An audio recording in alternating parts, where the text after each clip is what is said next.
Ladies and gentlemen, and everything possibly in between, welcome back to the one true counterculture podcast, the Anatomy Crosscast. Currently for me, it is 4:56 p.m. on the 1st of April. And no, not that this is going to be live, but no, this is not an April Fool's joke. This is like, we got a really, really good opportunity today talking with one of Death Groove and Slam's most iconic vocalists.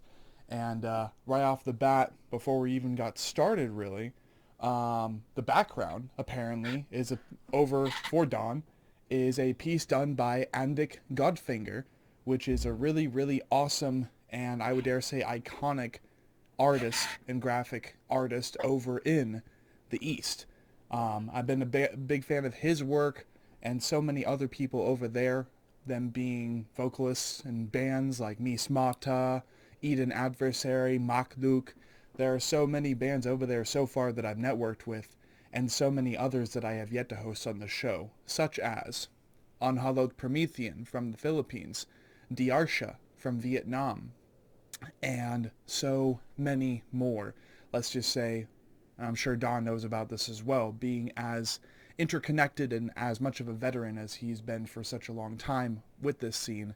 Well, Eastern Asia and the various countries over there like Indonesia, Malaysia, Vietnam, they all have a very profound love for the music and culture that we participate in. And well, what can I say? That's why I've been reaching out to them. Another band I would mention would be Anthropophagus Depravity, which we were meaning to host them for their newest album, but that just didn't happen. Anyways, welcome everyone to another solo session. I hope you all are doing well today by the time that this session comes out. Dane Evans from To The Grave, we finally made it happen, man. We finally made it happen. We have Don here. This is, again, such a full circle moment, really. This is one of many that's been happening. I'm happy to have you on, man. How are you doing? Well, I just want to say it's a pleasure to be here, and I am well, and I thank you so much for having me, and I take every opportunity to heart, and it means a lot, and I always enjoy growing the community. I think everybody's well aware of this. I like to always be like super involved with the community, and I love to see it grow. So I appreciate all of these opportunities that come along, and yeah, it's great to be here and feel so appreciated and such. It's truly humbling. So just want to say thank you to everybody listening, and to your viewers and listeners, and to yourself. Appreciate you, Sean. Of course, thank you. And of course, to my blatant ignorance, really, I didn't know that Mr. Don here, I mean, of course, after really thinking about it, it's like, of course, he's been on other shows before, but quite literally, I remember reaching out to Don, first over email, I think, then through Instagram or something, and then over on TikTok, and then just boom, it connected so quickly. I'm like, oh, like, I kid you not, I totally thought this was going to be a Don Campan themed bot over on TikTok. I'm like, there's no way it's that easy. But at the same time, like, I remember reaching out to him, and then we had that conversation. I'm like, okay, cool. I'm locking in. We got to get this done. But I feel so bad. I guess this is something that a lot of content creators end up having happen to them, right?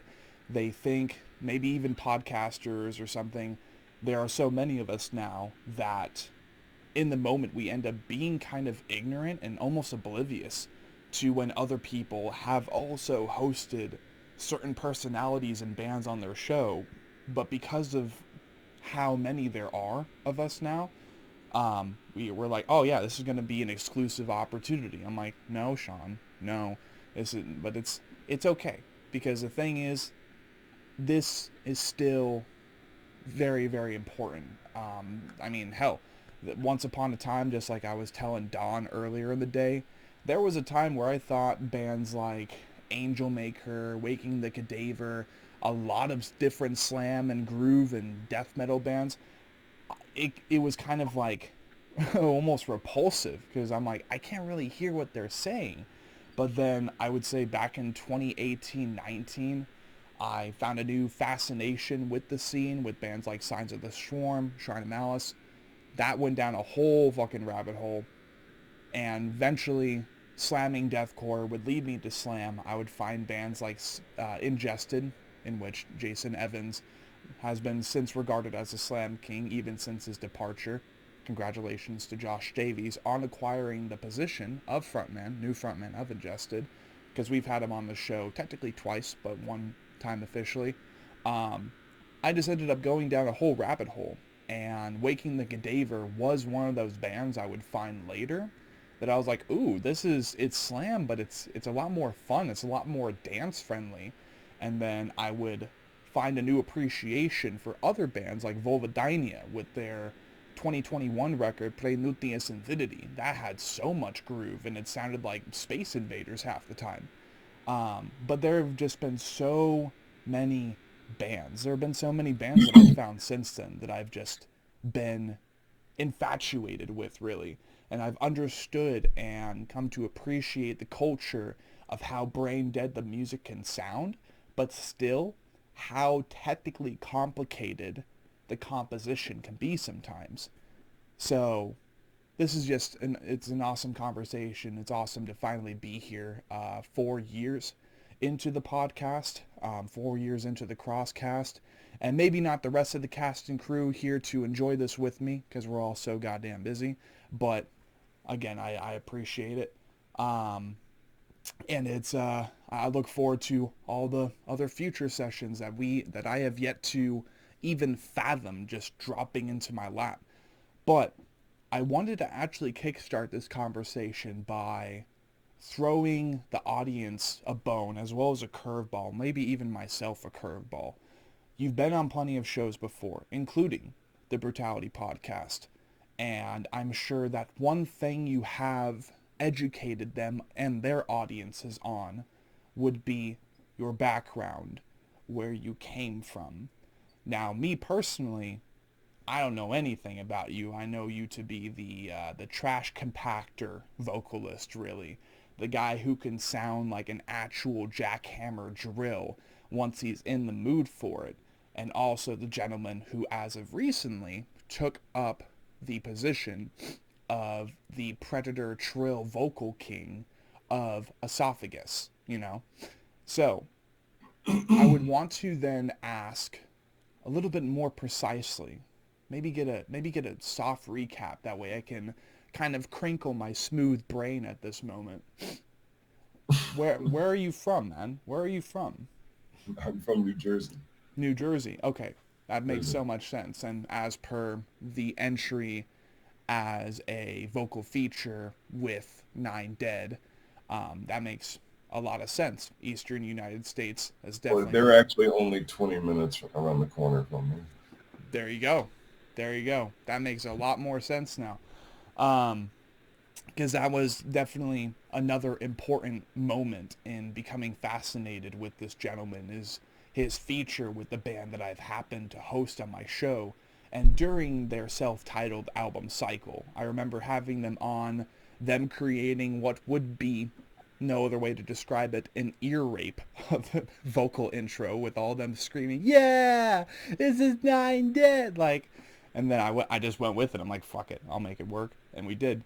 They're awesome people. Shout out to 9 Dead, the future of MySpace deathcore, with that wonderful, frothy second wave coming through with bands like Tracheotomy, 9 Dead, I Saw God, and so many more. It's just they keep on coming. Now they're popping up all over the place. It's insane. So shout out to them. Absolutely. Shout out, 9 Dead. Yeah. So then you're from New Jersey, and if I'm remembering this correctly, Waking the Cadaver then is probably based U.S. local, right? Yeah, it's based, born, bred in New Jersey, central New Jersey. Okay. And isn't then Esophagus based in Chile? Or like... Yeah. Shit. Yeah. Okay. Yeah. It was, this is the brilliance of the scene that we're in is people like yourself can reach out to anybody and ask a question, and it doesn't hurt to ask sometimes. And if people are available to partake, then great. I appreciate, again, opportunities that arrive. And the band is extremely brutal and had a lot of nice old school vibes that I really enjoy that I don't really hear too often nowadays. So I said, yeah, I would like to be a part of that. And Victor, the drummer, really had a specific kind of sound, a specific kind of message, specific kind of way he wanted things to be. He wanted to kind of craft a theme as well. So I said, look, it's your project, just tell me what you want. We had a lot of versions of each song come through just to feel out some different things that were going on. I know they had one vocalist, so switching over to somebody like me is not different, but in a lot of ways it is different. So it's, you have to be like, don't take everything the first shot. If there's something you don't like, let me know. I try different things, let me know what your vision is. I can see your vision too, So I enjoyed working with them, and it wasn't a quick thing with schedules and stuff like that. Again, working in long distance through the computer, it just takes time. And I was doing a lot of things at my apartment in this little vocal booth that I built and soundproofed, and was doing that in my living room. And it just goes to show you, like, if you want to get things done, you get things done. And it turned out pretty good, and people really enjoy it. And I get a lot of good feedback at the shows these days for people that are really, seeking things that I'm doing, and, other avenues of the genre, and where, as we all know, you go down the rabbit holes and listen to one band and the recommendations, and you're just like, man, it's an all-you-can-eat buffet of awesome bands that it's just never enough time to listen to all the bands. So it's very exciting when you come across, one of the billion that you're listening to and go, wow, this one really does it for me. This one really doing it just a little bit different, or I see the reason why now, which just goes back to what you were saying before. You don't really understand some music sometimes, and then all of a sudden, after a while, you listen to it for the 100th time, and you really get struck by it, and then you say, you know what was I thinking? This is the shit. I can't believe what I was thinking. It's just like anything else. One day you just like different food, and the same thing, you're just like, I like this now. I didn't like it when I was a kid, but now I don't want anything else but this. Yeah. And that's really what's so great now is, like, you invest all this time, right? I've invested over 25 years of my life into the scene, waking the Cadaver, building up a whole network around the planet of friends, family, fans, just all of it, just everybody coming together and supporting the craft, the music, the art, all the avenues that music can take you and lead you to different people, leave you, just run your life, basically, music in many ways. So it takes you to different parts of the world, and because of this, you're able to reach people with your music. And then fast forward, 25 years later, you have, somebody like Esophagus reaching out to you saying, I want to do what you did in 2006, and let's do this and let's do that. And that's very exciting and very humbling. And, these are the types of conversations that were had with Victor as well, to kind of say, what are you trying to craft here, because he was still writing some songs at the time, and he said, well, your ideas as well will craft, how I could write some songs or tweak some ideas or what have you. And I said, well, let's just run with what you got. And when I lay my vocals on top of it and my ideas, it's not going to sound probably what you think is in your head. So it's there's an ebb and flow of ideas and perspective of, what I think sounds good here, what you think sounds good here. And, we could jive with it. And I usually give people a lot to listen to. I have so many takes. I'm kind of like OCD about I'm like, do it again, do it again, do it again, do it again, do it again, do it again. I'm telling you, so I have like 20 takes of just like one line. I'm like, all right, let's do it again. It's just, I don't know. That's why I had to like, either be produced, which is sometimes not a bad idea these days, which I don't mind, which is a lot of fun too. But working your own ideas is always great, and obviously, and but sometimes you get a little hung up. Mm-hmm. Yeah. Much like an artist working a painting too long. Yeah. I overwork the painting, so it kind of works like this as well sometimes, and that's why I do a lot of takes, because sometimes I won't like my 10th version, and I'll get to my 20th, and I'll go back to like the earlier ones and go, okay, I was tripping. It was good. Yeah. I didn't need the other 18. The second one was good. Yeah, I've definitely understood that. There are so many vocalists who are renowned, and they're at the top. They're in those top 10 as far as slam vocalist or metal vocalist or rock vocalist, clean singers. And you see and observe and hear from them themselves more often than not how prominent perfectionism is. And if there's even like a slight that's wrong, they're like, no, fucking do it again. Like I have to redo that.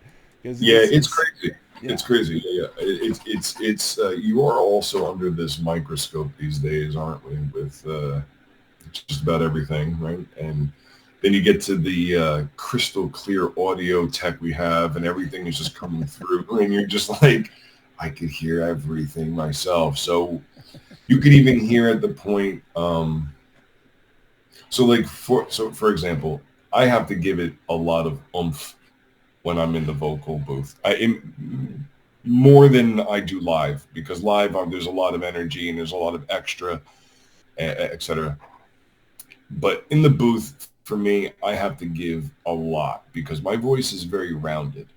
It's very, very round. It's very, very deep. I'm not even talking at my real shit now, because if I did, you'd be like, can you talk louder? And it would just be me like shouting at this low tone. Yeah. I have to actually speak at this other, what you hear now is like my daily, because if I did in my regular tone, it would just be, it's so low that it's like, it's a little too sensual for this conversation. So it's just like, you'd be like, why are you talking like that? Like, that's really it. So I can't use it. We're reading 50 Shades of Dawn today. Yeah, right. Yeah. Wrong podcast. So it's just like, when I come at it in the booth, I have to just use this attack that's just like a lot. And some people don't agree that I need to do that, but I can assure you that I do. You can see me on YouTube. I have an entire clip there that I'm doing a vocal feature on that is a normal way that I would do it. Sometimes I'll hit it and nail it once, and be like, that was the shit. I'm good with that. Let's move on. And sometimes that just isn't it. So there's a whole thing there of me doing that completely unedited. Just right there with the phone, watching me do my thing, and then at the end you hear what it all come together, because the engineer is there and he's got his headphones on, so you just hear me doing my thing raw, with no effects or anything. So you could see me do my thing, breathing techniques, inhale, exhale, the whole 9 yards, different styles, different approaches, all sitting in a chair. But I am attacking in that chair. I may not be running around, but I am giving it everything I can when I am on that microphone. Right. And it's, and some people I see that they could just really do it with way less effort. And that is so cool that they can do that. I wish I could.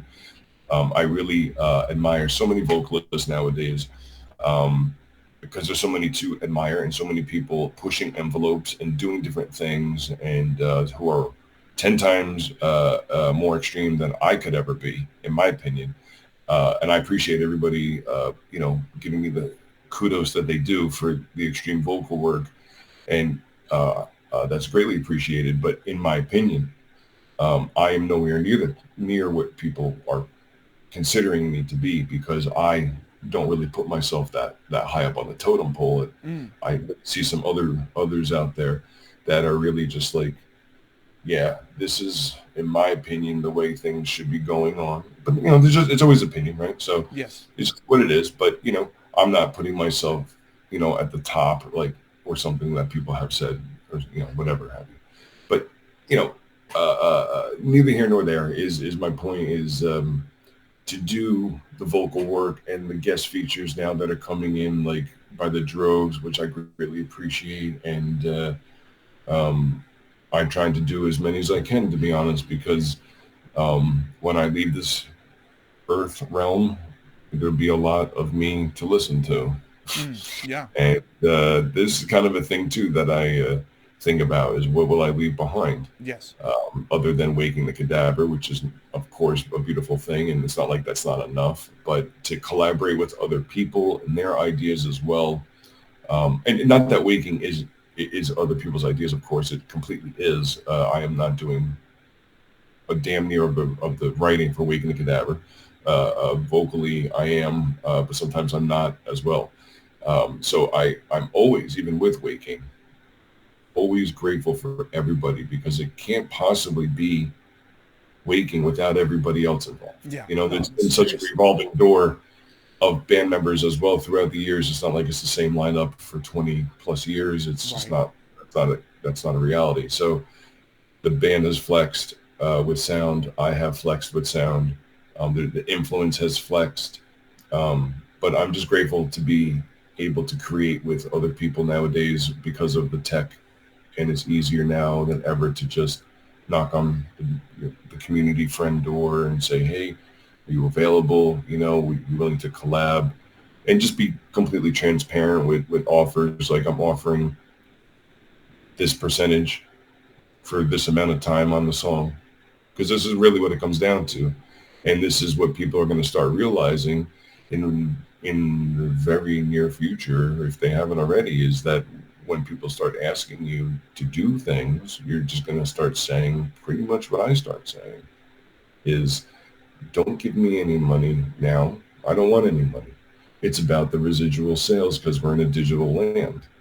And there's a lot of things I've done for just cash, and I wasn't involved in the digital realm at that point, so I didn't really care. But just as of recently, I said I should get in on this game. Probably get involved in the digital realm. So I'm old school, and I didn't really care about it, and you're kind of fighting, the morale of it, of like, let's keep it old school and underground.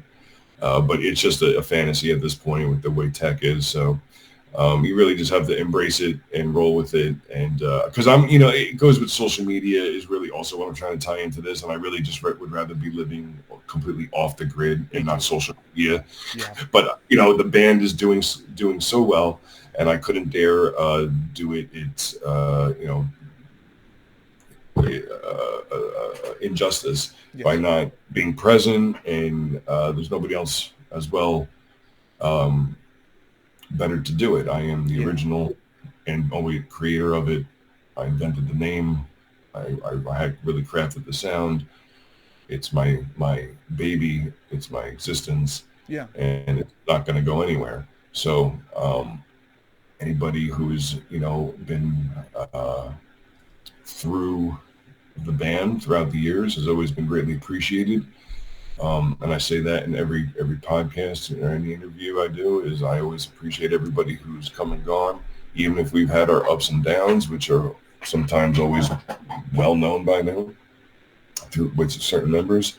not getting along, and that's why certain members having to leave. And that's always unfortunate to see too. And friendships disappear and stuff like this, and or even disintegrate. So I don't know. It's wild, and it's a wild ride being in a band. I bet. Yeah. It's a very big, ultimate relationship. 4 or 5 different way relationship with people who have strong opinions, ideas, and this is just goes with the nature of the beast of people wanting to create, which is a very passionate thing. Yes. And it's a beautiful thing. I think I've said this before. It's also, I think one of the coolest things to ever exist is music, and to create music, and to sit in band practice and create brutal fucking death metal and things that you want to like fucking throw fucking dump trucks at walls and fucking remove people's fucking skulls is what's good. And that's a good feeling when you can do it with other people, and you got that it factor, and like you just know when you're doing something and you're in the zone. And it's a good feeling, and you even got goosebumps when you're listening to your fucking music. And I've even had people tell me that several times, that I've listened to Waking, as brutal and fucked up and wild and wacky as it is, I've got goosebumps. I said, I appreciate you telling me that. And I also have listened to it many times, and it just hit at the right moment, and I've gotten goosebumps. And this is not just what Waking Cadaver, it's many styles of music. So when it hits, it's resonating with you, and literally frequency resonating through your body, shifting shit, and you literally shape shifting in front of you, like with your skin changing, and you're like, okay. So we're not gonna, don't disregard what's really going on right now. Is whatever it is that you're listening to has got you on such a high, and this music is just hitting you at that level, and it doesn't matter if it's slam, classical, or honky tonk. It doesn't matter. If it's hitting and you feel good, keep fucking doing it. That's to it. That's it. Yeah, and that's what I tell people all the time. That's what I'm trying to say with all this is like creating with all these people now. And I think I have to do a tally, but like I've been doing like fun, free features with bands for years now. Years and years and years. I mean, I don't even know if bands are still in existence, but I have to get the roster going. Right. I just bought wakingthecadaver.com, which is great. Oh, sweet. It's been off the grid. Somebody had it, and I saw it available, so I snagged it. There you go. The name is long enough already, and I didn't want to. Like, what are you going to name it? www.wtc.com? Like. Yeah, the WTC, I didn't really want to do it because of the World Trade Center and all of it. I was like, I'm not trying to get all that traffic to the site. And then people, so I steered clear of the acronym. I was like, just or the abbreviation. I was like, I'm not doing, there's all these things. I was like, I just steer clear. Yeah, you just gotta follow your instincts sometimes. Like with decisions like that, if it doesn't feel right, then don't fucking do it. Doesn't matter how. Yeah, I tried a few times. I was like, I just want the band name, and it's tough. It's tough to get band name. It's tough. It was tough trying to think of a band name. I mean, that was something. I remember we all had like homework. We were all like, all right, we got to come to the table now. Okay, it's 2006. We've got this new band thing, and we're just like. We're like, all right, I've already, I'm 2006. So I graduated high school in 2000. So I'm now graduated college at this point. So the guys are a little bit younger, but we're still doing the band, and so I'm like, yeah, we're still doing it. Don't worry. I might be out of college, but I'm still into it. So we reform everything, and then we're like, all right, we got this new sound, got this new idea. The fuck are we gonna call ourselves here? And a lot of things at that time were taken. I mean, you try to do a band name now, and everything is taken. You have to make it super long. I mean, it's super tough. Or of course you come up with something cool. There's like 10 of them already done, or it's a band title, or a song title. I'm like, everything is just so saturated in so many countries, and you're just like, oh man, I should just name everything nothing. Just be blank. There's nothing there. Nobody knows anything. To clear the slate. Yeah, there's nothing. It's just blank. No art. No nothing. You don't even know. Like 3 dots for the band name. That's it. You don't even know. I don't even know who this is. I just know that they're playing tonight, and we don't even know who the fuck they are. We are pause. Yeah, we don't know. 3-dot pause. God, that'd be so fucking. It's wild. There's just everything is taken. So I think that also adds like people having to push envelopes in that direction. Is like, how are you going to say what you want to say? So much has been said. So here you go into the lyrical world of what do we talk about? What do we call ourselves? What are we going to do? What are we going to theme this? Blah blah blah blah blah. So it's 2006, and we got this idea. We have all these influences. And I know I was working with the bass player and at work, Steven, and he's shouting out stuff. I'm shouting out stuff, and he said the word cadaver something, and we're playing. I was like, yeah, that sounds really sick. Started playing with this word and all sorts of stuff, and then I don't know, we started going off all day. We were just working all day side by side, so we just throwing these ideas back and forth, and finally I just come out with, what about waking the cadaver? And he looks at me and he's like, holy fuck, that's it. And I said, I think that's it. So I'm bringing that one to the band practice. I think that's a good one. I want to see what everybody else has. And everybody comes back with like nothing, or I don't know, some shit that we were like, nah. Some shit that maybe sounded too close to like Devourment, and we were like, no, can't do that, my guy. And so they were like, well, what do you got? And I said, I got Waking the Cadaver. And then everybody just said, yeah, that's it. That's that. I said, all right, cool. So let's start writing our music tonight. So, yeah, the first song written was Blood Splattered, and a lot of fun ideas around that. And then Chase of the Woods, and I had a really, really specific formula for the beginning of the song. And we really struck a chord with MySpace when we put that out, because MySpace was so new, internet was so new to everybody. Like, it's been there for a minute, but nobody really gave a shit about how to use it or what to do with it, or like how we're not, you know what I mean? Like, YouTube is still just a brand new thing. Nobody's really savvy yet, and then all of a sudden you have this social media network that's tying bands together and people together, and it's like, whoa, this is really great, wow, what a time for this to just arrive. Yeah. So all of a sudden, out of nowhere, we have this music platform in our hands, and we have this new band. So we went hard on MySpace with our 30-second teaser demo of Chase to the Woods. And I mean, we didn't really want to like spill the whole song, so we were just like, let's do 30 seconds of the beginning because it's really heavy, and let's see if that does anything for the internet. But I mean, we, going into this band, really tried to write music with a specific idea of, we don't want anybody to like this music. We don't want anybody we want people to really be like, turn it off. And there is so much more brutally disgusting, better music to say that too, that are doing it 10 times better, in my opinion, and very well done. But this was the thing. Like, we wanted people to be like, no, turn that off. That shit off. Fucking play that again. You're throwing you the fuck out of the house. Like, your parents are like, that's it. You're off. Getting one more time and you're out of the will. Over. So don't let him get the jukebox at the diner. No.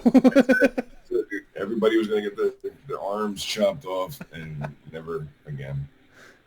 So that was the memo that we were out to put. So we had like an agenda, but we really, with that agenda, I mean, we were really honest with ourselves and be like, okay, well, we're going to hit we're gonna hit this the scene with this shit that we think is heavy as fuck.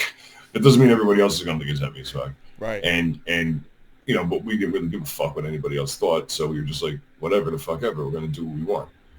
So that's what we did, and we just plastered it so much on MySpace, as well as, I don't know, just this new sound that people didn't hear, or I didn't hear this combination of gutturals and breakdowns from a band that is wearing, you know, their hat to the side a little bit, from New Jersey, that isn't 300 pounds, 400 pounds with long hair. You know, like, this was normally like a typical look for people's mindsets of what this music brought, you know, but it's disgustingly heavy. Well, this is what this looks like in my head. This massive man barking in this microphone. Yeah. And sometimes that's true, but sometimes it isn't true. And yeah, I think nowadays we see that more than ever, is because you see people from all shapes and sizes, and you're just like, I can't believe this person's producing this kind of sound. It's just out of control. Yeah. You know, so I think that's a lot of fun too. But yeah, it's just wild to see the ride of Waking the Cadaver and how it was formed, and what these two demo songs had done for the world, to be honest, is nuts, because people are still covering these songs. I really don't know why, but that really speaks volumes. It goes to show you that I think they're a lot of fun. I think they're iconic. They're songs that people like to play to kind of just show something extreme, or even very nostalgic, or even kind of like tongue-in-cheek, like even as a joke. I know the band is referred to many times as a meme band. I know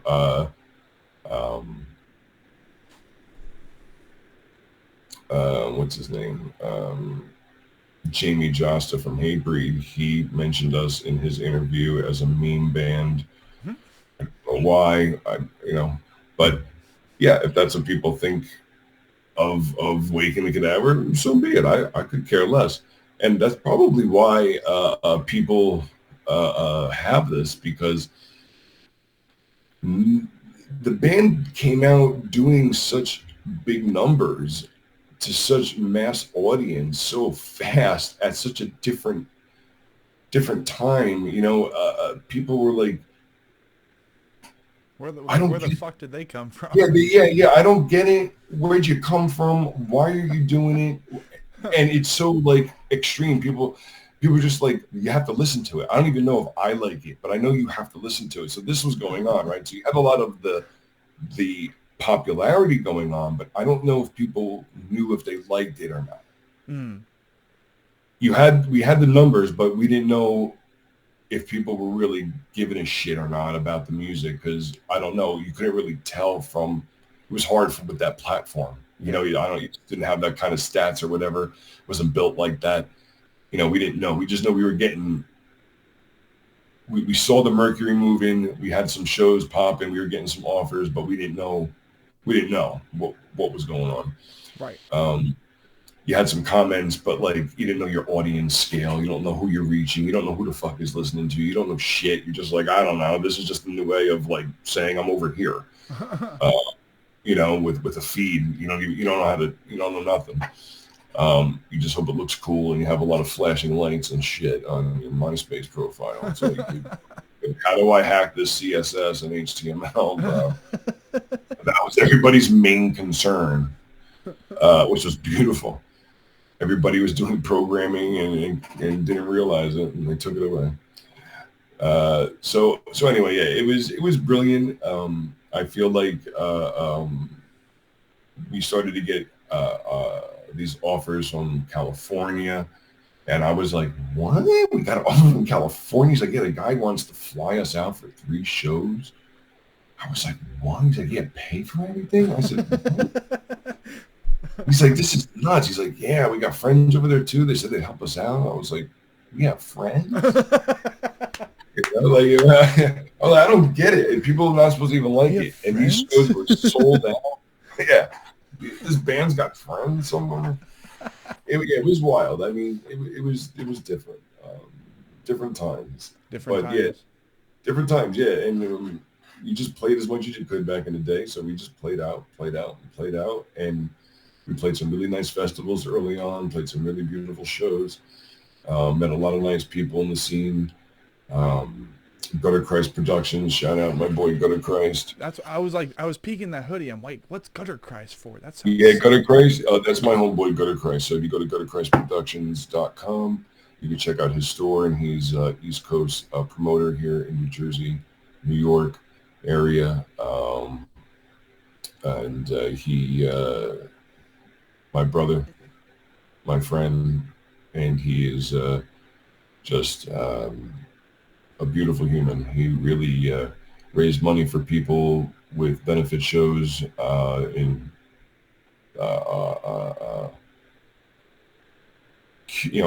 Mosh for the Cure, shit like this, Save the Dogs, just people who are in need, even if the fucking house burns down, we'll throw them a show.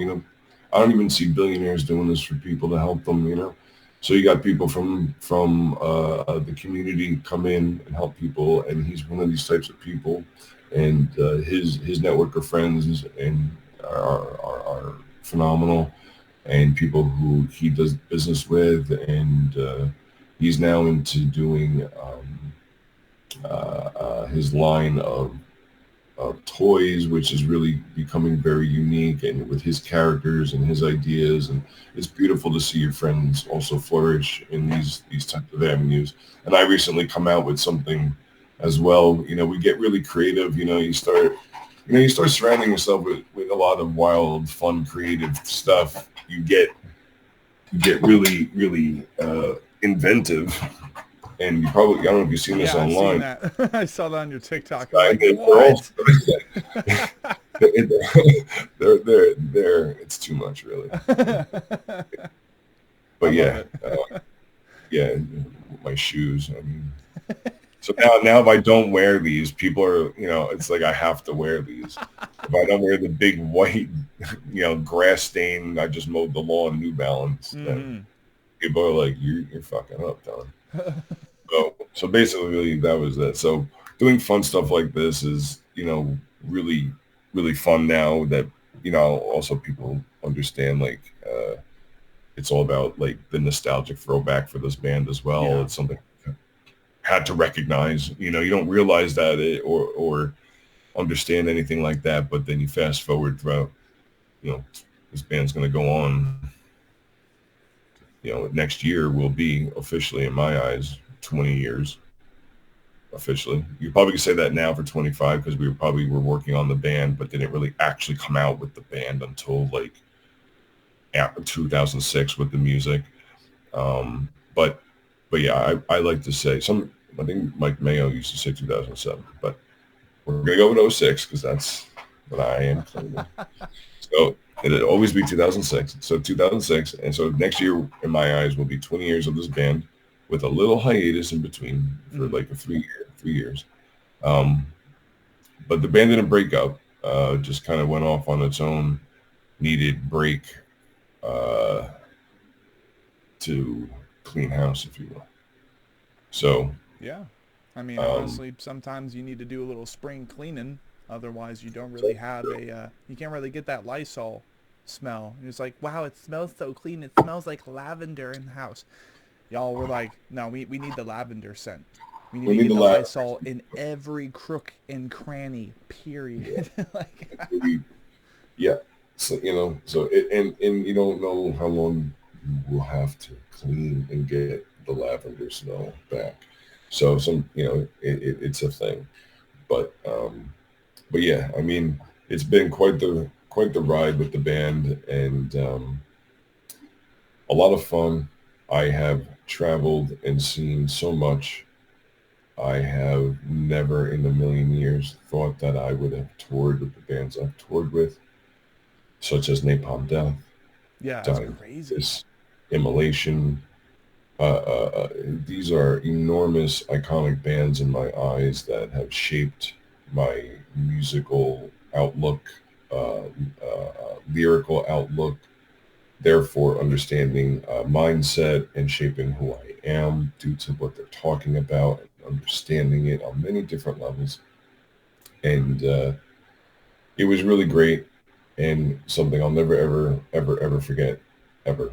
And I don't know, I just still can't believe that even happened in my life. It's profound.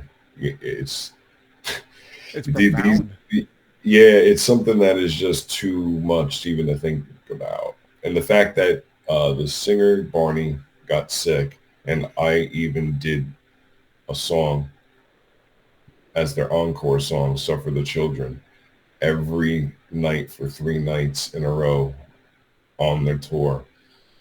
And that was something. That was something that you can die happy doing. And they were really impressed. And I remember looking back.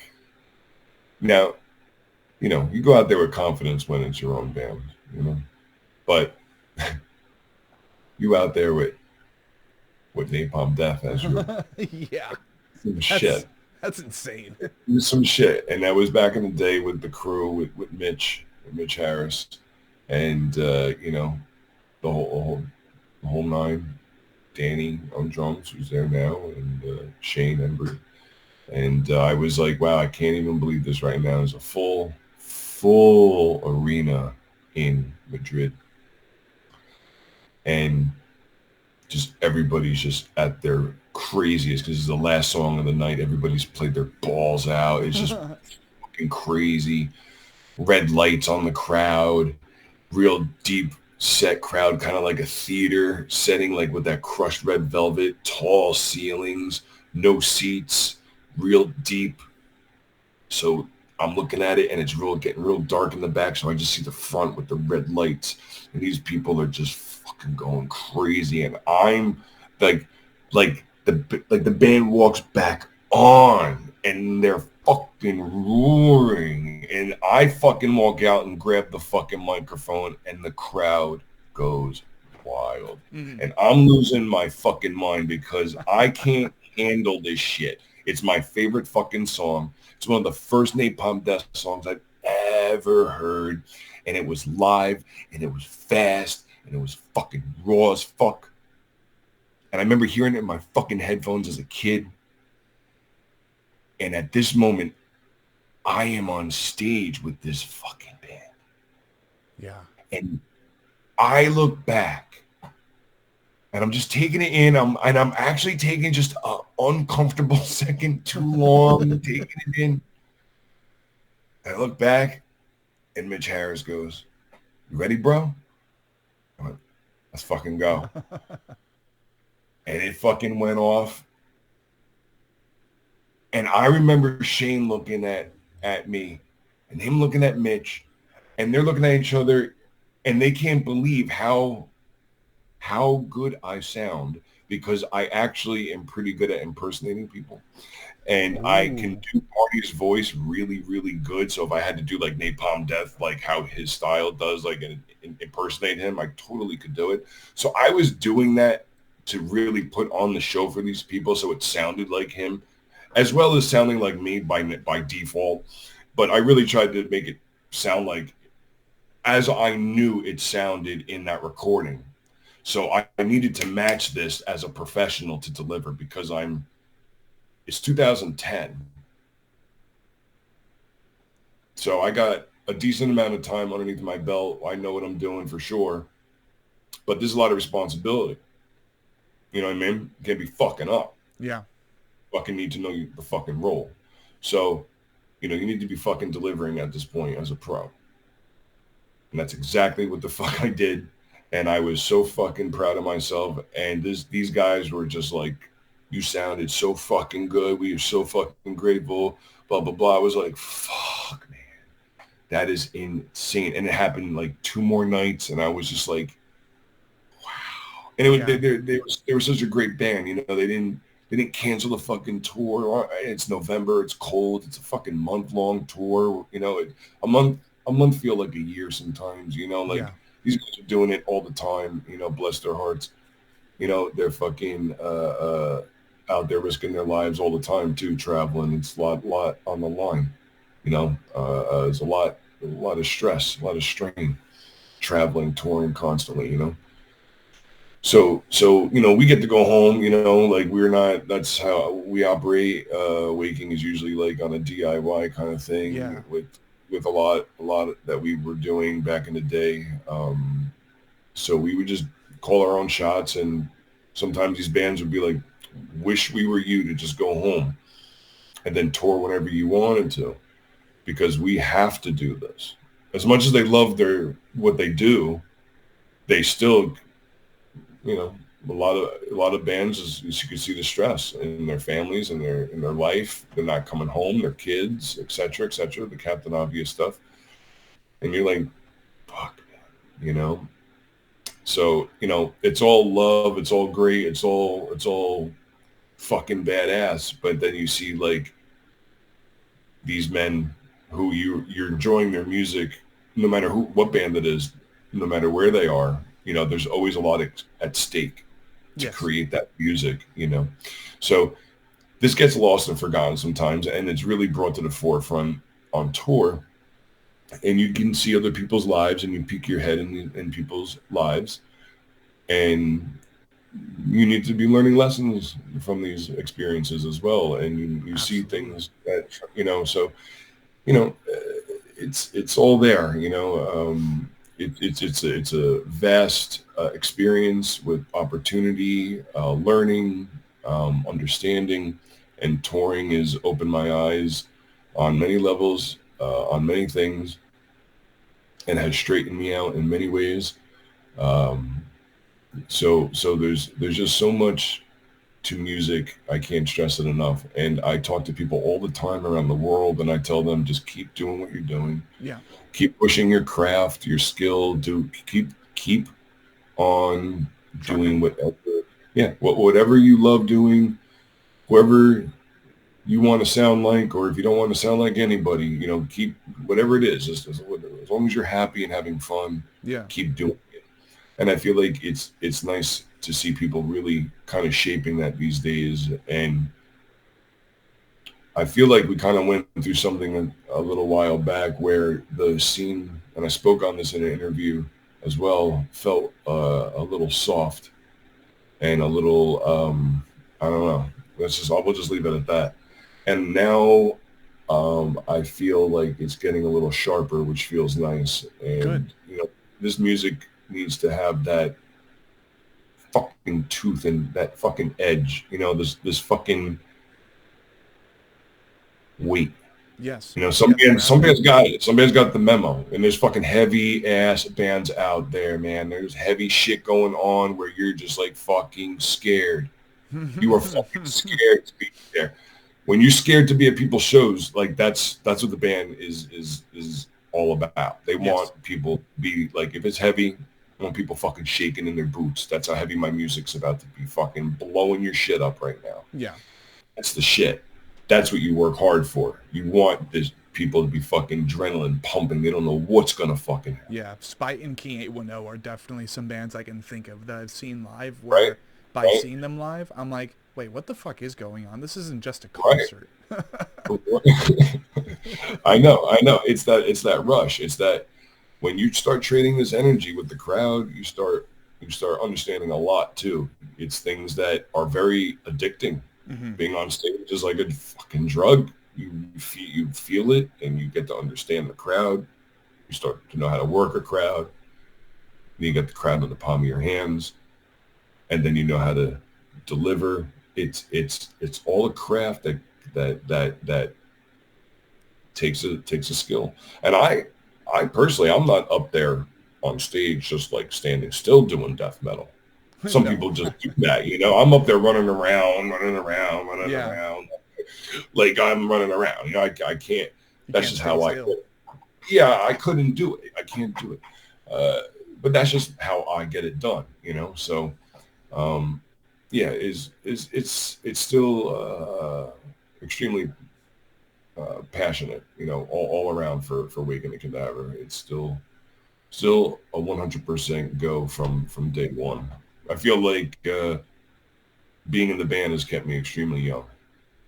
Good. Good. Extremely young at heart. So, and I have a very, very important question because this, I think it correlates very, very well with what you were just talking about in sustaining that momentum, keeping your ambition strong, being consistent with yourself, and even with in regards to bands like Napalm Death, which is crazy that we're talking about Napalm Death. I never thought that I would be in it, having a conversation with someone who's then worked with them. Really, so that's huge. And I'm sure that Napalm Death and those other bands you mentioned, you definitely consider those like before there was Waking the Cadaver, there was Napalm Death. Like you motherfucking Oh yeah, acknowledge Napalm them, Death. you know.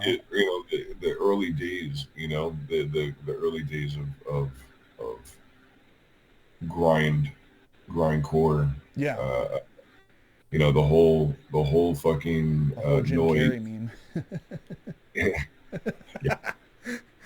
But yeah, I mean, they paved the way. They have a message, and they got it heard, and I respect that. And for any band, not any band who can go out there and use their music as well to move people in a way that they want is a very powerful thing.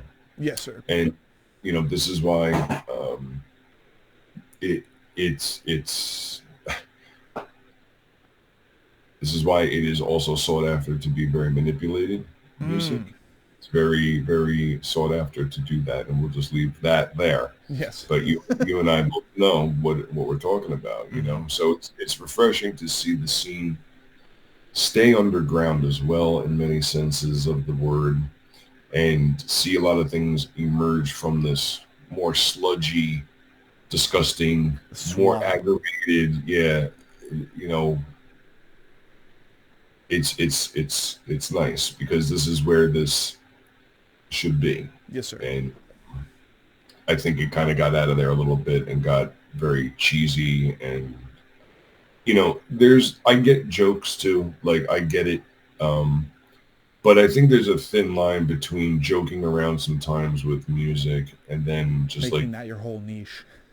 Yeah, and I mean I get it, but it's also it doesn't make me want to listen to the music because they're not taking it so serious. And I seen some genres of music go from like super extreme, and now I'm like this is just boring. Not really what I thought we were going with that. Yeah. So, and I get everybody's, doing what they want to do. But from what I can see right now, I think the whole community is just getting a little bit more extreme in a good way. Yes, sir. And getting that razor sharp edge back. So, yeah. Yes, sir.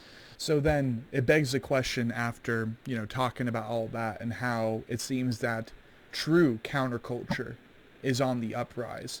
And there is a more overwhelming sense of authenticity and, sure, experimentalism, renaissance even, but with a lot less corporate bullshit.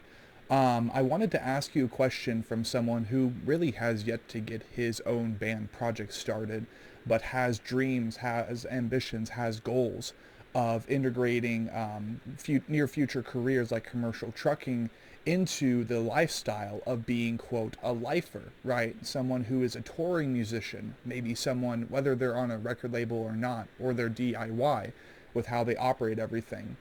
What do you think, after all these years and with your own experience, is the difference between being a lifer and making it to where music is your everything, and therefore eventually you focus on your band being a business more than it being a creation? And therefore your band project, as opposed to just being a vessel, being a sentience culminated of multiple intelligent minds, intelligent souls, that being the members of a band, it then becomes a suit. What do you think is the best method in preventing your band from becoming a suit? It's a very good question. Well,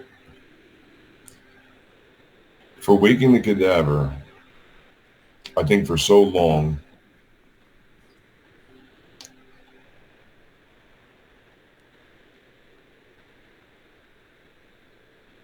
it has been very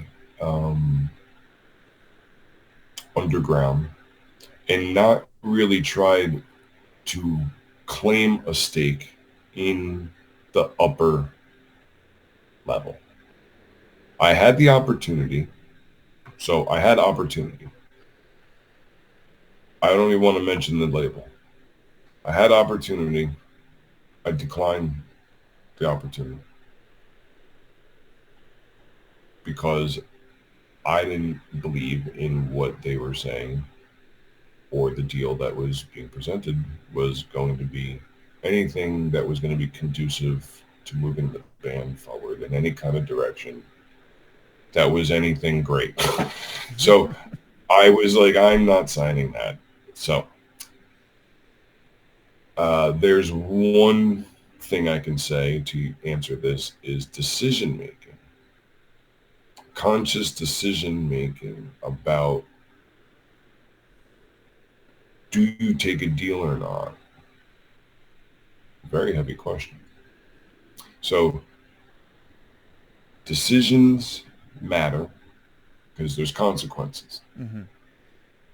I had a consequence that led to a great outcome because I stood by what I truly thought was the right thing to do. And I won't use the word believe. It's an easy word to spit out. Believe is a great word, but it's a whole thing. It is. Yeah, it's. I'd rather, I made the decision, and I know it was the right decision. I don't believe it was. It is and was and will always will be the right decision. And it only led to other great things bringing into my sphere of reality from that decision, because one thing leads to another. It's just the way this is. Yeah. So, there is like one thing to answer that. Right now, though, so there's years of that, right? And then all of a sudden there's the realization where even people are kind of tapping on your shoulder going, what are you doing? Don't you know that this is a monster? Can't you see the writing on the wall that waking is actually bigger than life right now? Can you not see that it is actually in demand? It is being talked about. We don't know why. We could care less why, but we just know that it is. So why aren't you attacking this right now, Don? And I said, I don't know. I didn't really, I don't fucking know. I'm over here doing life, doing something else other than the band at the moment. God forbid. Mm-hmm. There's other things to do too. Yeah. So, you wind up saying, okay, well, let me turn this on again. Somebody says this band is hot shit. All of a sudden, it's the right time and right day and right hour to say that, and it becomes the hot shit. And poof! Now all of a sudden, there's more knocks on the door. You guys still playing shows, blah blah blah. All of a sudden, want to get the band back together. Only if you're fucking serious about it. Okay, let's do it. And that's how that got rekindled. And then since then, a couple of years back, it's already been a long time. It's now completely 10 times bigger than I thought. Yeah. And every day there's a new person being introduced to the band, and there's new opportunity. So let's use the word opportunity in the world that we're in current day, which are pretty hard times. Everybody's looking for a side hustle. So what I consider right now is waking as this monster, in my eyes, a monster. Maybe people laugh at that. Maybe, I don't know. To me, it's big enough to be a monster. I mean, it's not Metallica, but it's definitely big enough for me to be handling solo right now with my band DIY, with friends, along the way, such as Gutter Christ Productions and anybody else who's also helped the band, other labels that have been true, Necro Harmonic, etc.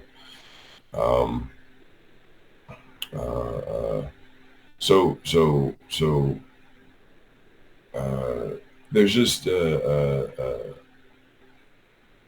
lot to say that you're also staying true to what you want to write in your music. That kind of puts you where you would think you are going to rise or be placed at in the whole grand scheme of where does my music fall into? You know, is it so brutal? Is it not popular? Is it so brutal? It's super popular. Yeah. You know, what are you writing? Well, you're writing for the times. You're writing for yourself. You're writing what's trending. You're right. You're going to do what this guy's doing. Great. But how are you going to differentiate yourself from sounding different? I mean, maybe that's not what you want. Maybe you like that, and that's obviously what people are doing nowadays. I like this. I'm going to play that. Good for you. That's what you want to do. Great. Hope you're killing it. And then there's people who are going to say, well, I'm going to do that, but I'm going to do it my way, and then put this in it. And this is what you have now with the technology being so readily available. You can hear so many more influences and blah, blah, blah. And we didn't even scratch the surface about talking about artificial intelligence. And that's a whole other conversation for another time. Yeah. But yeah, I mean, that's really all I could say to answer it is decisions, the music you're writing. I mean, if you wanted to strategically write your music, you could pop the fuck off and get a record deal. There's algorithms. There's ways to just be like, well, if I really just did this and this and even hired these people to do that, I could just say that this is my single we're putting out and it's hot. It popped off. There's just ways to do things. There's just formulas, you know, to get things done. Yeah. If you wanted your band to make a pop single and in brutal death metal, you could totally fucking make it happen these days. Not everybody's doing whatever they fucking want. And I feel like this is what's making people move the mercury. And all of a sudden you're like, whoa, this got signed to this label all of a sudden. Wow, this band just blew up. Now they're everywhere and the marketing is a big push. And that's really what you're talking about. Right. Is how do you get your band and music in front of everybody versus what other people have available? Do you have, 10 trillion followers to shop your music to? I doubt it. This label does. So people are going to go with that label and sign this deal. Doesn't mean it's great for your band. It just means the potential. Just means that you're going to get a lot of attention, and maybe the vanity is what is driving you. Yeah. That's an interesting answer. There's many. I've seen it all. I trust me. I've seen it all. And it is what it is. People want to do what they want to do with their music. You can turn it into a vehicle to make a shit ton of money if you want. If you want to just do it for the passion, then that's your prerogative. I mean, Alan Watts speaks on this exact topic and says, you need to literally be doing, if your goal is to be making music, then make music. But the minute your goal turns into making money, it's now a whole other thing. And you don't even care anymore if the music is created by AI. You just now, you go put your name on it and take full credit and blah, blah, blah. No one gonna know. No one's going to care in either anymore. Like, there's also blurring the lines right now. Yeah. Like all of a sudden, I'm sure like there's going to be AI is going to get so good, but AI is going to be performing stage performances with fucking hologram, brutal death metal band people that aren't real, and no one's going to give a fuck. Yeah. It's all there. It's all going to happen right now. It's it. But what I would say though to offer argument or like debate to that really is that I think we have just enough people in true counterculture scene who do care. And I think if it wasn't for them, including folks like myself who just really, really stand against that, because it takes so many opportunities from so many people of so many creative mediums, the moment that you decide to say, no, we're not going to Skynet counterculture music, forget it. Right. There's at least some type of wall. There's some type of fortress to the authenticity and the actual soul of the creation for now. Yeah. But it's definitely a scary future to think about, is not even Skynet taking over our military or some real life version of Skynet, infiltrating everything and taking over our drones and just using them as bomb drones. And not to get too graphic, but you have situations like that. But really what is more frightening oftentimes, and especially when AI was first coming out, was the premise of, wow, graphic artists are going to be obsolete here soon. And then, I mean, I've had the privilege of hosting Mr. Kalen Stokerman's, one of the biggest artists or graphic artists in our scene. He was like, yeah, absolutely not. I will offer every disclaimer that I have to, saying that I will never, ever advocate for AI, because it literally robs him, commission by commission, of like $1,500 to $2,000, you know, for these beautiful pieces that he does, or these logos that he does. So, I mean, that's definitely something the Anatomy Crosscast will always be consistent on. Maybe in the future, I will take the Anatomy Crosscast on the road with me, despite being a commercial truck driver, and I'll have someone in the passenger seat who can hit record or some shit. But one thing will always remain consistent: we do not advocate for AI, and any infiltrations of the creative world done by AI will not be advocated on this show, because there's just way too many creative minds who will then have their creative intuitiveness just be homeless. Like, it will be kicked to the streets, and we don't want that to happen. So definitely wanted to vocalize about that. yeah, no, I know. And exactly. I mean, exactly. Everything flows into everything, you know. Yeah, AI is going to be up in everybody's ass. It's inevitable. So having to deal with that is going to be another layer of something that people have to digest. And you're probably going to see that probably flush out into the music world as well. I mean, if you really want to dial it back, go reach right into Fear Factory and read their lyrics, look at their artwork, see what they're talking about. They've been done telling you. Hollywood been done telling you. Now it's fucking here, and now we got to deal with it. And this may be what people start talking about, like again, current events, real time shit that's going on. This goes into music. This goes into us talking to each other as well, doesn't it? Talks in going to some next level shit where you're like, this is why they really want to start talking about controlling things on this level, because we really have a whole outlet here to be talking to each other on some other level shit in many ways. And you know, this is our power. This is something that is ours and shouldn't be tainted and fucked with.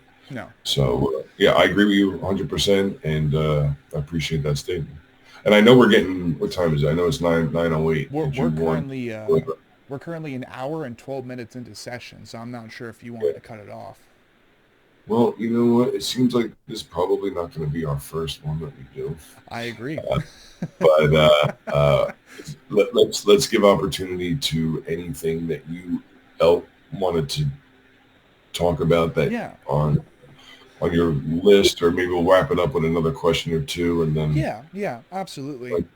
So I mean, honestly, one of the biggest questions I think I had for you tonight, other than that of asking how do you keep your vessel, that is your band project, yourself, authentic, as opposed to becoming a suit, signing a certain non-authentic deal. How did I do with the answer? You did really well with the answer. Yeah, of course. More or less, I just reflect upon recent events where bands and personalities that I shall not name, I knew them for a long time, and I thought of them as friends, as family, as brothers. But then as like they were kind of pushed into a corner, man, they got ruthless. They got really primal, and they became really, really just, they flipped a switch and became like, ugh. So I reflect upon that, and I try to get as much perspective then from as many musicians as possible when they happen to talk about, you know, the journey that they've been through. But really in reference to Esophagus and Waking the Cadaver both, I've noticed since at least 2017/18, when I truly understood Dan Watson's efforts at the time in both Enterprise Earth and Meyer lore. Or now, you have people like Darius Tirani of Spite, who does Spite, but he also does Rollover Dispatch. You have a great number of vocalists who have a main project, but then they have 1 or 2 or 3 or 4 side projects, and I'm like, holy fuck, like, when is it enough? So in your case, in your situation then, because I also think about how they approach these different projects. Some, the main band, that's what they do lyrics for. Or the other band, they do the lyrics for, but the main band, they have the other members. I think you get what I'm alluding to. So creatively for you, what is the distinction between Esophagus and Waking the Cadaver as far as your involvement and effort?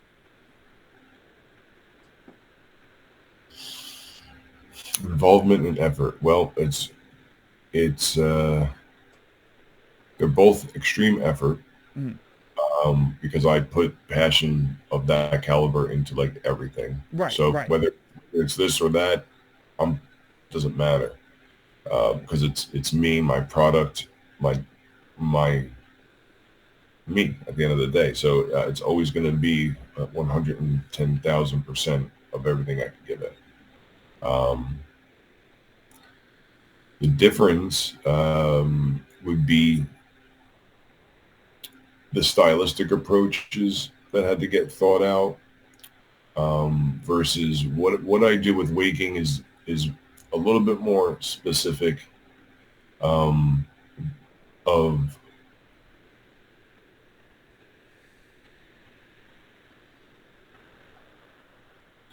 it's got specific styles that I like to do, and I don't want to incorporate certain things because it will change the band's style altogether, because so much is driven on the vocals itself.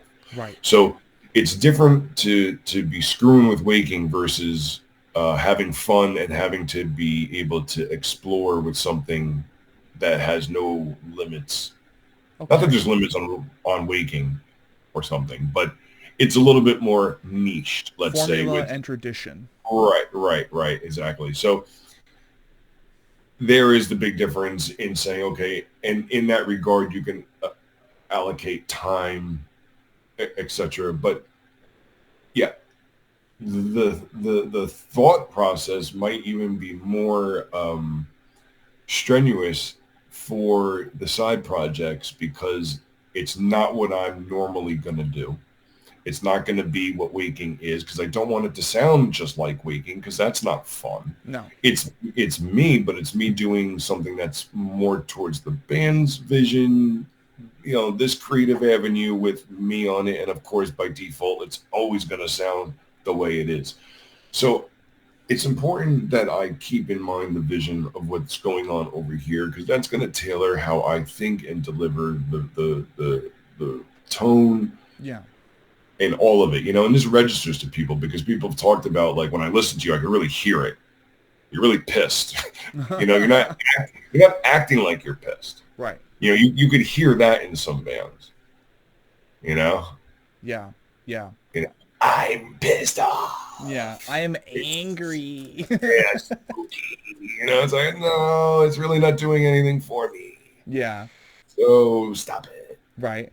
I don't know. I mean, I get it, but like, when you're expecting it to get really, really brutal, and you're just like, so it's got to hit it. Like I said, it's got to be at certain calibers, and my voice is very rounded, so I have to really pay attention to a lot of things. Otherwise, I can listen to it and go, that doesn't sound pissed at all. This just sounds tired and old, and like I smoked too much weed. Jesus. So I gotta just do this. I'm like, yeah, this sounds like, this is why I can't do things at night. I'm like, it sounds like it's been a long day, Don. Right. Tomorrow, another day for those morning. Today's the day. I gotta come in with like a lot of attack and stuff, and I did, like, so I was about to leave for something, and I had this vocal pattern in my head to say what I was saying in one of the songs for Esophagus, maybe one of the first tracks or something, and I come in real pissed off. And I did that, I opened my vocal booth, and I just grabbed the mic, and with everything I have, I just gave it this quick punch in, and it sounded fierce as fuck. And he loved it. He was like, that was awesome. I said, that's me coming in hot, boy. Yeah. And he loved it. He was like, this is different. I said, I know it's not Predator vocals, but I was like, of course I can do Predator vocals, but I am not trying to emulate things you have also already done. That's true. That is, if you want that, you say a whole album of that. There's many other bands that are doing that. Albums before. So I'll do what I'll pepper that in there, but it's not going to be what everybody is expecting or want. And that was done deliberately because I'm not going to just go in there and try and one up Predator vocals or whatever expectations people, and that's not what Victor wanted, and that's not his vision. Again, I need to take this into respect. Yeah. So again, reading into comment sections, especially with AI bots being a bunch of condos, you gotta be careful about what you're feeding yourself by feeding into comment sections and what you think people's thoughts really are, because sometimes that's all bullshit. Yeah. And it doesn't matter what people think anyway. You should just be doing what you want to do, and that's really going to do you right, because that's what did me right. And look at what look at the music I came out. Yeah. Yeah. Like, it's disgusting, dopey caveman shit on your face, shit on the mic, shit on the wall, shit everywhere. And people are just like, oh, I love it. This is fucking great. I'm going to cover this. No, like I think I'm understanding another important analogy, and maybe the listeners of the Anatomy Crosscast will be a little bit more cozy with this. But the name is the name because I always try to compare a band to an anatomy. And for example, maybe the front man who's doing the lyrics, who's doing all the marketing, they are the mind. And then maybe the founding member who happened to bring on that vocalist, they're at the heart. What I'm understanding is not only is Waking the Cadaver something that you started with the boys, and maybe you're one of the final remaining original members, right? One of the final founding members. Yeah. And then that's your mind. You're at the mind and heart of Waking the Cadaver. Not that the other members aren't, but because you've had so much time and so many years, heart and mind. With Esophagus, you're like, I understand that there was a heart transplant done, and I am the heart that was being transplanted. There's already a mind. There's already blood, tissue, and bone. There's already lungs to cycle the air. That way this project can fucking breathe. So instead now, I'm the new heart until further notice. And Waking the Cadaver already has a heart because there are so many other people, so many other transplants that have been done. Because unfortunately, unless if you're a scab or maybe a third-degree burn instead, if you break bones or if you lose an arm, you kind of have to get a fucking arm transplant. Otherwise, you're going to be doing this number. Like, hey, pass me the football. Like, not to be too insensitive. But then the analogy goes as follows. You've been at the heart and mind of Waking the Cadaver alongside your other members for a long time, but you're one of the final pieces of the mind and heart left in the band. And then with Esophagus, then you have that passion, and you're like, I understand that I'm new here, but I'll do my best whilst definitely helping people understand that there's a new heart pumping blood. And boom, then we got 0-1. If that is true, and if that's a pretty good way of going about that, I'm glad my brain's working properly tonight. Yeah, no, totally, yeah. Yeah, I appreciate that analogy. It's good, and it means a lot, that analogy, and it's definitely a nice way to look at it, and it's true. And that's why I said before that I appreciate working with everybody, because you're working with all these different minds, you're working with all these different hearts of passion, you're working with all these people that are using their whole body, mind, soul connection to get across their vision, what's going on up here, out into our reality. And that's why it's so magical. It's beyond anything you can imagine. To create music by yourself is magical, and to do it with other people it's even better. Is something. Yeah, you just can't even understand it until you can do it, and to perform a song and make it cohesive And then on top of that, have people like it and want more of it. And then on top of that, people are covering it for years. It's just, you couldn't be more satisfied. And I'm so grateful and humbled. And every day that somebody contacts me about it or says, we fucking love your music, I mean, it's extremely moving. And you just don't think things like this are ever going to be in your future when you're 2006 in brutal guttering and fucking the basement, wishing you were guttural secrete, wishing you were devourment, wishing you were, you know, all these brutal fucking bands, Cinerary, you wish you were fucking all this shit, and all of a sudden you're like, you know, I'm just doing my thing, and then time flies by of you doing your thing, and your thing did some big thing, and this is huge. It's more huge than I thought. And I don't give a fuck if people want to look at my band as whatever the fuck label, don't matter. Meme band, slam band, slamming gore groove, deathcore, slamming death gore groove, hard beat down core. I don't give a fuck what label people want to slap on their mind and schema to get across, but it just is whatever it's gonna be. Waking is always going to be what it is, but it will be evolving as well, and that's something I'm working on too. Is what we just discussed a little bit is about the theme and the niche and all of it. It's also important to grow and to move Mercury in different areas and try new things and different things as well, as well as stay in touch with your roots. But also, the band has been through so many guitar changes that the sound has slightly gotten away from a vision that I had a little bit originally. And my vision now is to dial it a little bit more fine-tuned to what the first album was. Ooh. And even before that, where we had some things that we didn't put out that are really, really wild. And this is where my head's at now. And I'm really, really reminiscing of bands that I used to listen to from my local scene back in the day and dialing it back because things were written completely different back in the day by people who were seeing music and listening to music and influenced by things that obviously weren't in existence now. So you have a certain threshold limit, and that's all you had.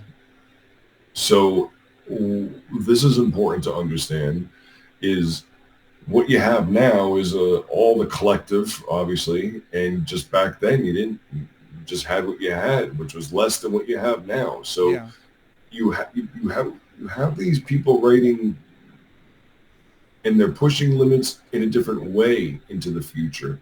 They don't know what the future is, but they're writing for now, but they're also writing without realizing it for the future, because little did we all know that everybody's dialing it back. And now what used to be 2006 is now 2025, 2026. And it's just right back where it all started 20 years, every 10 years, Waking the Cadaver rekindles or something like this, and it pops off again because the next gen come in, recycle back, everybody come in, find the music, round and around we go. And it's just really a matter of, if you don't quit, you're good. Yeah. It's when you quit, people are like, how'd you last so long? Well, we didn't quit. There's an idea.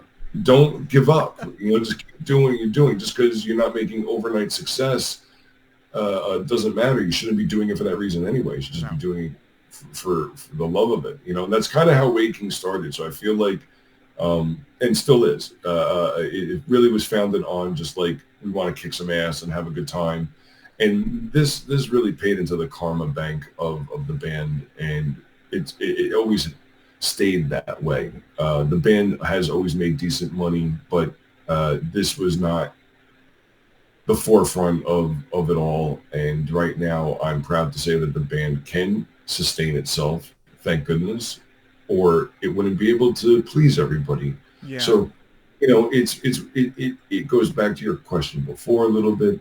It is a business because it has to be a business. you can't get away from this aspect when you're making X amount of money either, because our world doesn't work like that, and either does the IRS. So, Right. this is, you want the real talk is like, after a while, you're not just making a couple $100 and a pizza every night. Mm-hmm. Yeah.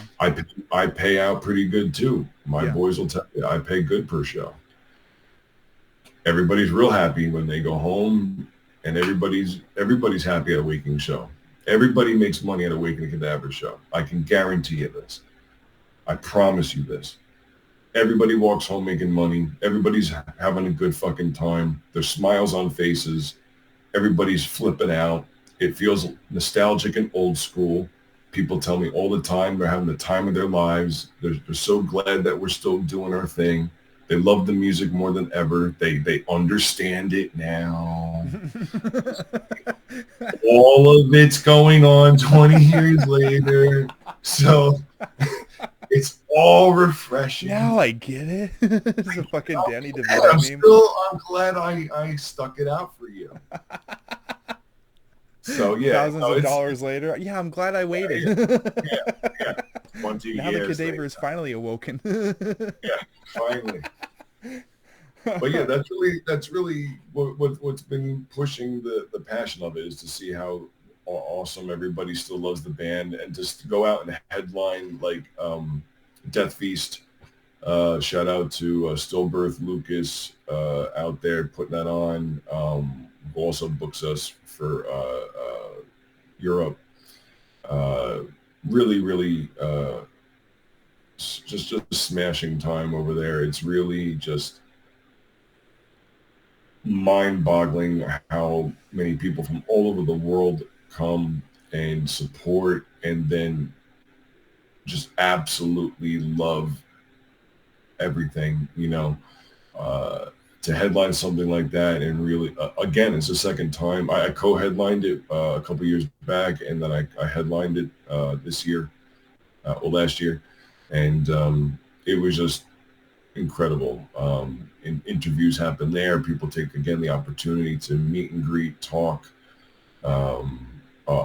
Great business deals go on. I made great business go on with other people that are now flourishing as well. So it just takes, it's all, like you can't help it to be a business too, because you actually see it helping other people. And I am very well known for Brutal Mind connection over in Indonesia, and Denny over there doing his thing, and it's just, this is what it's about. It's this worldwide network that you're not going to stop. You can never stop it. And it's growing and growing. So yeah. We love to see it.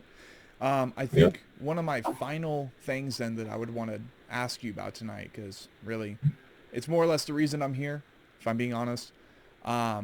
Waking the Cadaver, near future. What are we looking at? The new Waking? Yeah, the new Waking. The new Waking. The new Wakey the Cakey. The reincarnated. Yeah, I know. It really is too. Shout out to the guys who are in the band now, Marco, Ray, Anthony. They're beautiful guys. They took on a lot. The band is just this conglomerate, again, this monster of a vehicle to sit in and drive. It's not easy. The material might seem easy, but it's not. Definitely doesn't seem easy. Some people think it is. Some people are like, yeah, this is no problem. This is a breeze. But they started to drive the vehicle, and they really don't know how to drive. Oh shit, it's a manual. Right, yeah. You need to shift that thing. So it's what it is, but everybody in here now has done their hard due diligence on getting it done, and I appreciate them very much. I appreciate everybody who's been in the band. But it's coming. There is 2 songs written now that we're working on, fleshing them out. They sound super amazing. Ray has done a phenomenal job right out of the gate, just saying, got you, we're not going to miss a beat, let's fucking do it. Same with Anthony, bringing ideas to the table all the time with just keeping the vision. So that's the big discussion now is, this band comes out with something new now, even if it's a single, it needs to hit on all, fire on all cylinders here. So there's going to be scrutiny that goes on, in my opinion, because it needs to just be ever so right, in my opinion, and it needs to have certain things that really deliver on certain angles and really, really hit. Because where I am bringing my sound is, in my opinion, going to be really even more extreme for the next Waking. And I need things to be going on with my sound that really line up just right. And I'm being extra picky because I know what I can do and I know what I can't do. So I want to make sure that I'm pushing my own envelopes, but not too far. And I don't want to break our sound in any manner. I want to really enhance it and be over the top. So the music is being written in a new way, but also the old way. So it's kind of hard to explain because, like I said, I'm trying to introduce other things so the band is able to almost get itself a little bit away from the pigeonhole area that it's in with this little niche and still hold the roots. So I'm not talking like leaving the niche or the roots of Slamming Gore Groove of the first album. I'm literally saying let's take this and we're going to go extra New Jersey with it. Like we're going to really just go roots. By doing this is going to pave the new, because it's already going to have what you want to bring embedded. Yes. So that's what's happening now, is this is getting fleshed out and ideas are there. And 2 songs have already been written, but they're still getting worked on. But they are just absolutely fucking crushing. And, this is what I'm just happy to say, if I wasn't able to say this, I would just be like, well, I don't know. Something. Yeah, like, I don't know, I'll get back to you. We're not doing anything yet, but like right now, that people want to know, and this is the updates. This is why I do these interviews, so people can get updates. I don't really just pop in all the time and talk on social media. So yeah, again, I don't want to be that guy that's trying to be like, like you can, and it's accepted nowadays with TikTok and everything to be up everybody's ass, and your followers want to see you, and I get that, and I may lean in a little bit heavier and start doing things and be more present, but there is that underground factor, that lurking factor, not gatekeeping, but lurking and keeping it more in the shadows and not being so up your ass that I enjoy, and I don't have time for it. Yeah.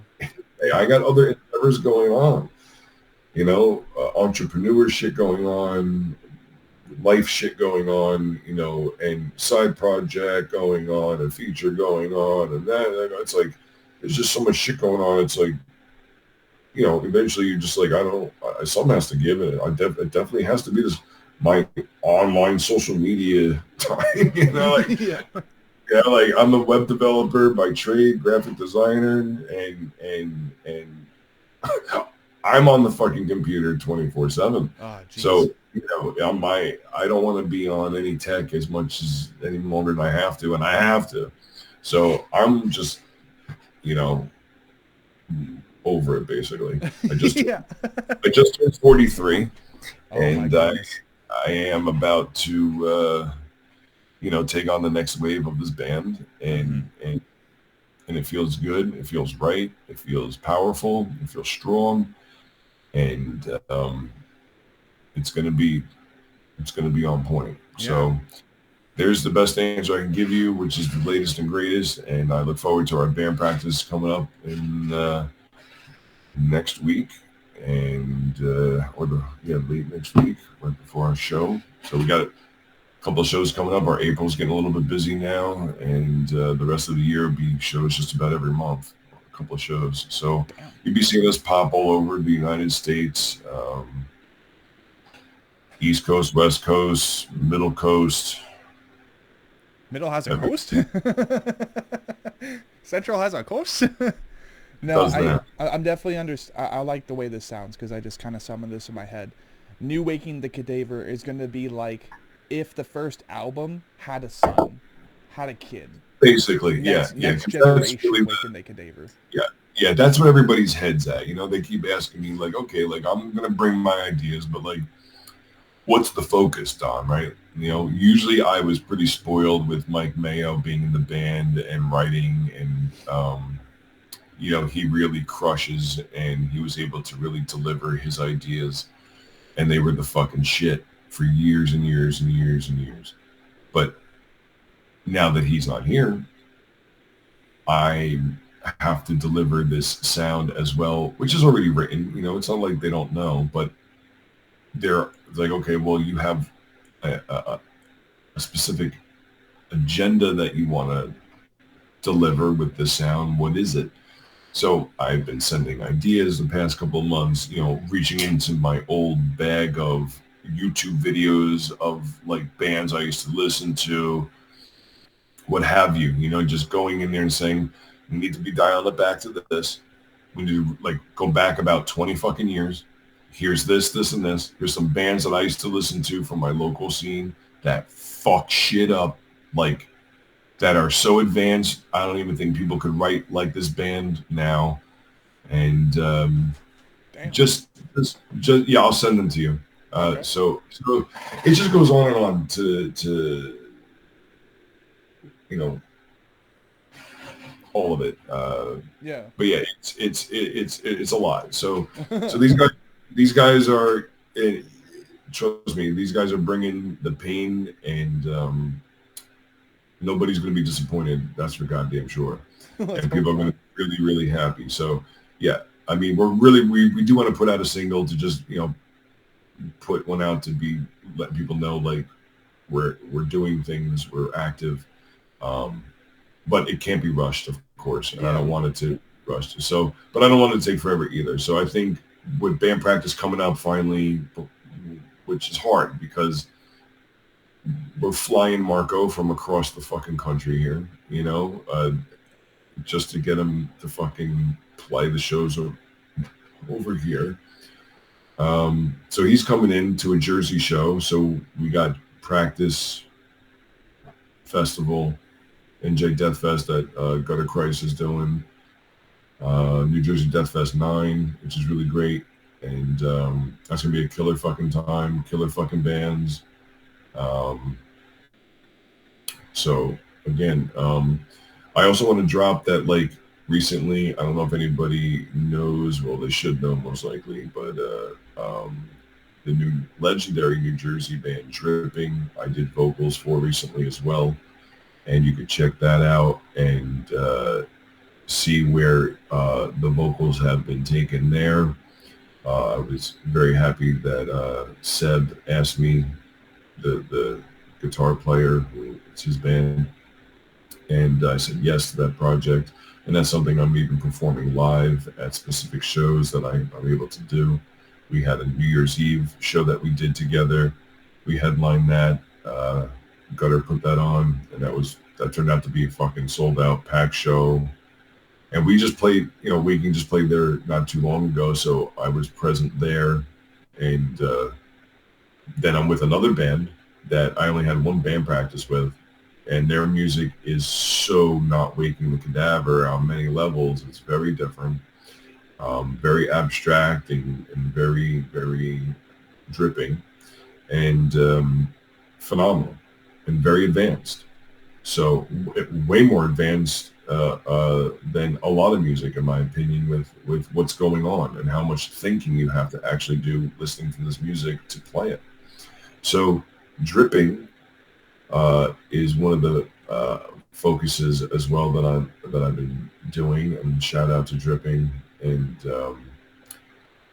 shout out to everybody from the Jersey scene that has been supporting Waking the Cadaver. Shout out to everybody around the world that have been supporting since 2006. it's been quite the ride, and I look forward to really delivering some new music soon with some of the most powerful shit we could possibly think of. And there's so much out there right now, you know, and I want to put a stamp on it that I am not ignorant to what's going on currently. I listen to so much music that I don't stay closed-minded to anything. I'm constantly listening to bands, no matter what style they are. If it sounds good, it is good, is my concept. I don't really give a fuck where you're from, how you look, where, blah, blah, blah. It matters nothing.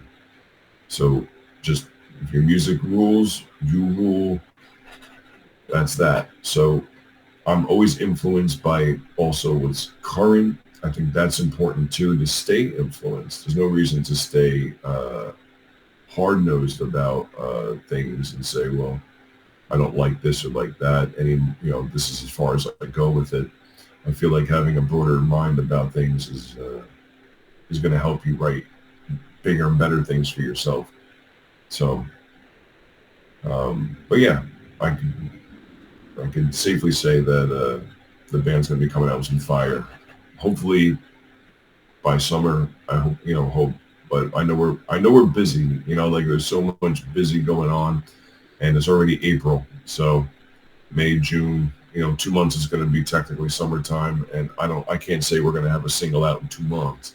So, you know, to say summer is like, I hope, but it could be more towards the end of the year where, you know, that's okay too. I'm not, again, that's the beauty part about also DIY is not any kind of rush. Yeah. And I have no deadline to meet. So there you go. Yeah, you feel a little more comfortable that way too. Exactly. Well, I mean, currently for me, it is 6:42 p.m. Again, today on April Fools of 2025. No foolery, tomfoolery going on here, though, on the Anatomy Crosscast. You're the fools! And simply said, Don is absolutely right. I do believe that we will be continuing this conversation at a different point. Separately, though, for both Esophagus and Waking the Cadaver. I do believe I have the intentions of listening to 01 because I haven't listened to it yet. There's a lot of fucking albums I have yet to listen to. So I'm thinking I'll go ahead and do a front-to-back session on my own for Esophagus. And then we're going to try to coordinate a first date session of sorts with him and maybe another member who happens to be available in the allotted time that we schedule for. That way, you know, I love you, Don, but it's not just you, right? Of course. So that would be the intention, is to get as many members, but if not, we can get like... Yeah, if you can get Victor, I'm sure Victor will be available. Cool. Victor's very present online, in my opinion. And he could definitely make it happen. So that would be really cool, and that's something that would be a first because nobody's going to have that content. Exactly. Not to be that person, but... No, but that's, you know, this is what this is about too, is who can get who first. I've seen this shit. So this is the game is also played, this is the reality of what it is. Yeah, right. Also, you know, check out Dripping. You might want to listen to the new Dripping front to back, and then we could do something on that too. And then I could bring in Seb, and you could really, really get another level of the same concept and punch it in there old school. Yeah. And that's the thing, like having this avenue of networking into this side of the world for shit is cool as fuck, because some OG shit going on over here from the core of it all.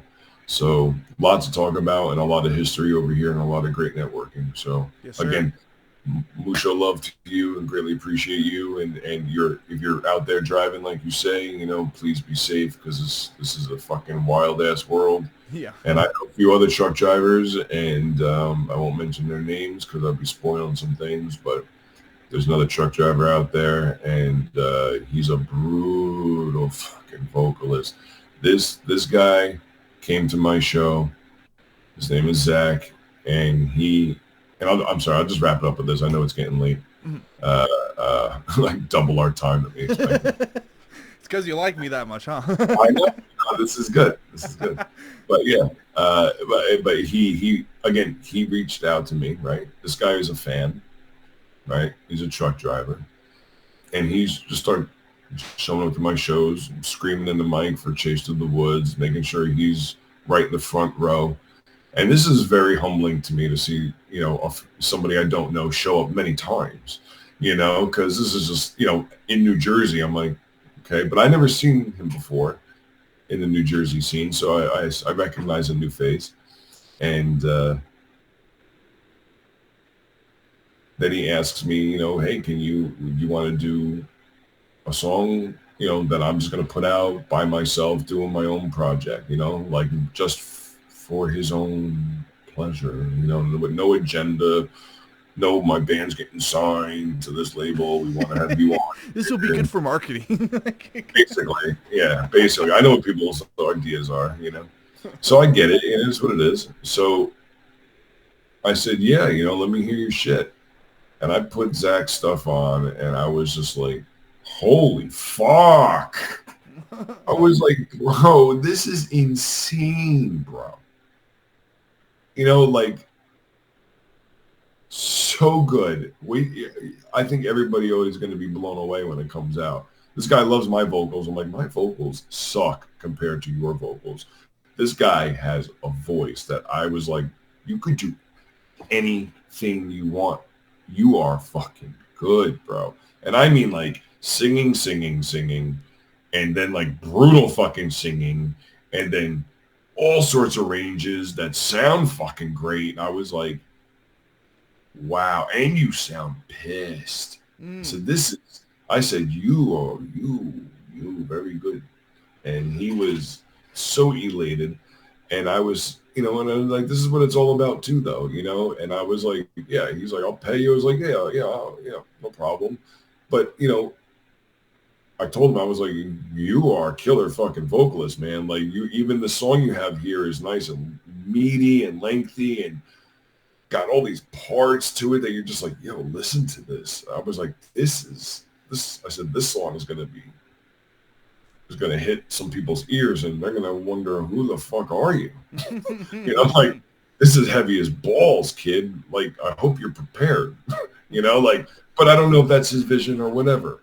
He's going to do what he wants to do with it. I said, here's my contribution to your heavy, brutal shit. And that's that. That one goes how it goes, you know. It's what it is, you know. And the same concept with the 9 Dead. And then, you know, they do what they do. They pop off. You know, so, again, when people send me their stuff, I'm so happy to fucking listen to it because I know as an artist what it entails, how much balls and guts it takes to even do something like that. And to share your music with somebody as well shows that you're ready.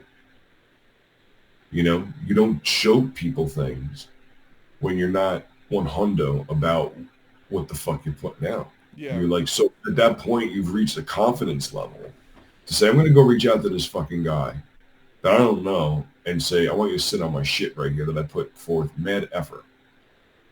You know, and all of a sudden it sounded even more fucking insane, you know, and I was like, yeah, the song's insane. Wow. Then I heard his vocals on it. I was like, holy fuck. So this type of thing, me doing the features is keeping me extra sharp because I already see what's coming out before it's out. So I'm already like, holy shit. Yeah. You know what I mean? So when I go into the booth with my rounded, soft-ass, sexy voice, you know, I'm so grateful I have the inhale gutturals because, to be honest, without them, my voice isn't that great, in my opinion. It's tough and outward sounding and all that, but it's not as fierce as these other people out there. I mean, there are some people that are really able to cut through, and I wish my voice cut. But it doesn't. It's round and soft and has love handles.